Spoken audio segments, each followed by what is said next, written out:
खुशामदीद। चलिए आज पैमाइश की दिलचस्प दुनिया का एक सफ़र करते हैं। कभी सोचा है कि पैमाइश असल में है क्या? ये तो साइंस की ज़ुबान है, एक ऐसा तरीका जिससे हम इस पूरी कायनात को समझते और बयान करते हैं। तो सबसे बुनियादी सवाल यही उठता है कि हम अपने इर्द गिर्द की चीज़ों को बिल्कुल ठीक ठीक आखिर नापते कैसे हैं? ये एक किस्म की तलाश है, बिल्कुल सही नाप की और गहरी समझ की। लेकिन शुरू कहाँ से किया जाए? इस सफ़र पर चलने के लिए हमें किन औजारों की ज़रूरत पड़ेगी? तो हमारी ये तलाश शुरू होती है एक ऐसी चीज से जो देखने में तो बहुत आम सी लगती है, लेकिन इसको नापना वो हैरानकुन हद तक मुश्किल है। हम बात कर रहे हैं इन बहुत ही छोटी चीजों की पैमाइश की, जहां हमारे रोजमर्रा के आलात जवाब दे जाते हैं। अच्छा, जरा इस बारे में सोचिए। अगर कागज के सिर्फ एक वर्ग की मोटाई नापनी हो तो कैसे नापेंगे? एक आम सा पैमाना या रोलर, इससे तो ये काम नहीं हो सकता है ना। इसके लिए तो कुछ खास ही चाहिए होगा। और ये रहा इसका जवाब, माइक्रोमीटर स्क्रू गेज। क्या ज़बरदस्त आला है ये। सिर्फ और सिर्फ ऐसी ही बारीक चीज़ों को नापने के लिए बनाया गया है। इसकी खूबी ये है कि ये एक मामूली सी घुमाव वाली हरकत को इंतहाई दुरुस्त सीधी पैमाइश में बदल देता है।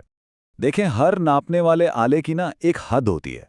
मतलब वो कितना छोटा नाप ले सकता है, इसी हद को लीस्ट काउंट कहते हैं। आसान लफ्ज़ों में, ये उस आले पर बना सबसे छोटा निशान है और यही निशान बताता है कि वो आला कितना दुरुस्त हो सकता है। और इस माइक्रोमीटर का लीस्ट काउंट कितना है जानते हैं? सिर्फ 0.01 मिलीमीटर। ये तो यकीन ही नहीं आता कि ये कितना दुरुस्त है। इसका मतलब ये हुआ कि ये 1 मिलीमीटर के 100वें हिस्से तक को नाप सकता है। सोचें, ये तो इंसानी बाल से भी कहीं ज्यादा बारीक है। अच्छा, इसको इस्तेमाल करना भी बहुत आसान है। बस 3 सादा से मरहले हैं। सबसे पहले मेन स्केल से एक मोटा मोटा अंदाज़ा ले लेते हैं, फिर थंब के स्केल से इस पैमाइश को और बेहतर और बारीक करते हैं, और बस आखिर में दोनों को जमा कर दें और आपके पास एक ऐसी रीडिंग आ जाती है जो हैरानकुन हद तक दुरुस्त होती है। चलिए, लंबाई की बारीक पैमाइश तो हमने समझ ली। अब आगे बढ़ते हैं और साइंस के 2 और बुनियादी स्तुतूनों की तरफ चलते हैं, कमियत यानी मास और वक्त। ये ऐसी चीजें हैं जो नजर तो नहीं आती हैं लेकिन है बहुत अहम। तो इनको कैसे नापा जाता है? तो यहाँ आते हैं हमारे 2 क्लासिक हीरोज। एक है फिजिकल बैलेंस, जो एक नामालूम कमियत का मुवाजना करता है एक पहले से मालूम कमियत के साथ, और दूसरी है स्टॉप वॉच, जो गुजरते हुए वक्त को कैद कर लेती है। ये दोनों साइंस लैब की बुनियाद हैं, इनके बगैर गुजारा नहीं। और उनकी अहमियत का अंदाज़ा इस बात से लगाएं कि चाहे किसी दवाई के अज्जा तोलने हो या फिर किसी रेस का वक्त नोट करना हो, कमियत और वक्त की बिल्कुल सही पैमाइश ही असल नतीजे तक पहुंचाती है। यहाँ दुरुस्तगी यानी प्रिसिजन कोई ऐश व इशरत नहीं है, ये तो बुनियाद है काबिल एतमाद साइंसी नताइज की।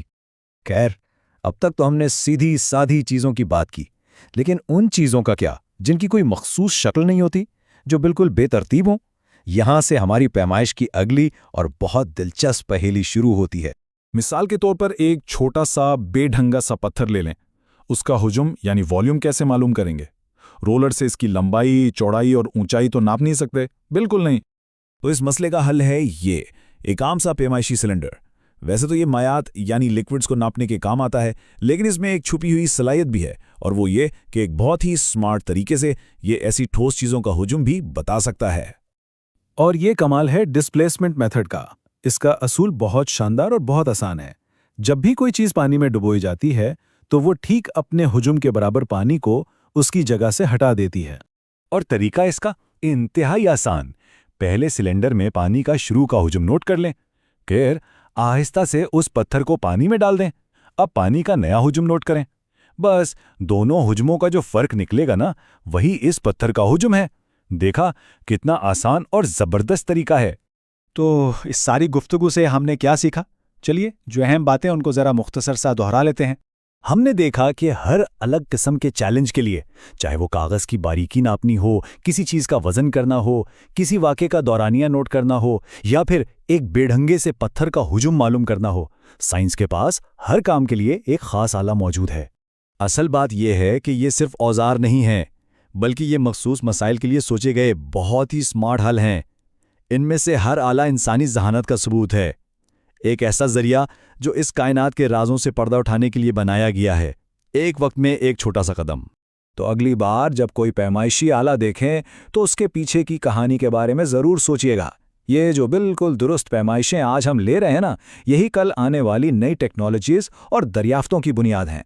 तो सोचा जा सकता है कि इसके आगे अब और क्या होगा।